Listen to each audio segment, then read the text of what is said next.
خشک سالی کا شکار ضلع تھرپارکر کے شہری اور دیہی علاقوں میں پینے کے پانی کا بحران شدت اختیار کر چکا ہے۔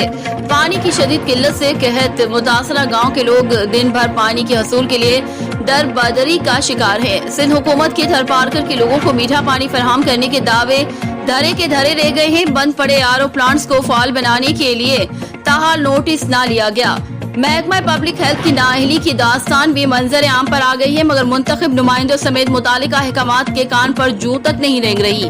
ہر سال کی طرح اس سال بھی ضلع تھرپارکر کی تحصیلوں مٹھی، ڈنگر پارکر، اسلام کوٹ، چھاچ روڈ، ڈیپلو، کلوئی اور ڈاہلی میں پانی کی شدید قلت اور گرمی کی شدت میں اضافے کی وجہ سے پانی کے کنویں اور تالاب خشک ہونے لگے ہیں، جس کے باعث تھرری باشندے پانی کے حصول کے لیے در بدری کا شکار ہیں۔ کچھ برس قبل سندھ حکومت کی جانب سے کڑوے پانی کو میٹھا بنانے کے لیے لگائے گئے 750 آر او پلانٹس مکمل طور پر ناکارہ بن چکے ہیں۔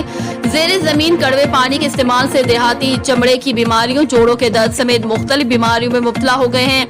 دوسری جانب ضلع کے ہیڈ کوارٹر میں پبلک ہیلتھ انتظامیہ پانی کے حصول میں مکمل طور پر ناکام بن چکی ہے۔ ٹیوب ویل کی 15 مشینیں خراب ہو گئی ہیں۔ 1 لاکھ سے زائد آبادی والے شہر مٹھی میں عام طور پر استعمال کیا جانے والا کڑوے پانی کی فراہمی نہ ہو سکی ہے۔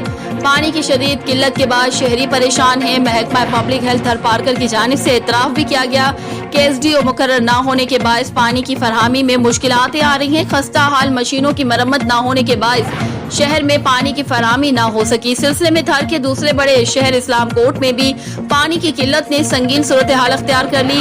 50,000 سے زائد آبادی رکھنے والے تھرکول اور کاروباری لحاظ سے مرکزی شہر اسلام کوٹ میں آدھے شہریوں کو میٹھے پانی کی سپلائی نہ ہو سکی ہے۔ محکمہ پبلک ہیلتھ کے زیر انتظام آنے کے بعد شہر کی واٹر سپلائی اسکیم تباہی کے کنارے پر آ چکی ہے۔ شہر میں لگے 12 ٹیوب ویلوں میں سے آدھے معمولی خرابی کے باعث بند پڑے ہیں، جن کی مرمت کے لیے متعلقہ احکامات نے کوئی تحرک نہیں لیا۔ ذرائع کے مطابق واٹر سپلائی اسکیم کو لاوارث بنا کر 2 معمولی ملازمین کے حوالے کیا گیا ہے۔ صحرائے تھر میں مسلسل پانی کی قلت کے مسئلے پر متعلقہ احکامات سمیت منتخب نمائندوں نے دھیان نہیں دیا ہے۔ رپورٹ ریاض سکندر، اسلام کوٹ۔